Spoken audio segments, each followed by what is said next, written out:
Life रे सबु भूल कष्ट दिए आउ सबु कष्ट गोटे शिक्षा दिए आउ सही सब शिक्षा आम जीवन को बदल दिए। Hello everyone, welcome to my mini blog. जेहेतु रात सोइबा लेट होता तो सकाଳେ भी मुझे बहुत लेट उठी उठिला बेलू मामा लंच प्रिपेयर करथिला।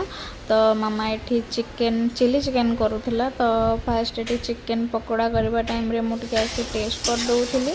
देन मु गाधी आसला परे चिली चिकेन टा प्रिपेयर कर देथिली, माने सॉस फॉस ऐड कर देथिली। देन बसी गली लंच करिया को भात डाली चिली चिकेन।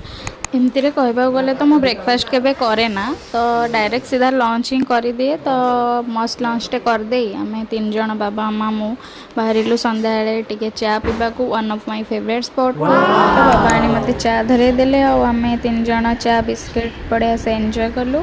तो किसी जेहेतु खाइबार इच्छा नाला डायरेक्ट आम पलि आसलु, माने आम 10 किलोमीटर दूर को जाइलु खाली चा पीवा। तो मार्केट रे मोर काम थिला, मते किछटा पेपर नबार थिला, लेखा लेखि जेहेतु थिला मोर जेहेतु किसी खाइबा को इच्छा नाला। तो मु कहली टिके चल मामा आइसक्रीम खाईदबा। तो तार मोर ये आइसक्रीम टिके खाईदेलु।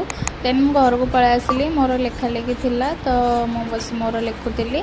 देन डिनर रे रोटी चिली चिकेन मिक्सचर थिला। तो खाई देकरी मु आराम से चलिली सोइबा को। तो सोइबा पूर्व मु आसीगली मो स्किन केयर करबा को। तो फेस वाश करी टिके मॉइस्चराइजर लगे देली आउ टिके मो लिप बाम लगे देली। मो लिप बाम तो नेसेसरी, मोर खरा वर्षा शीत जहाँ भी हो मोर लिप बाम टा कंपलसरी, नहले मोठ फाटे। स्किन केयर करने सह मो वीडियो भी आज ये एंड कर। वीडियो भल लगी प्लीज मो चैनल को सब्सक्राइब करने को जमा भूलें।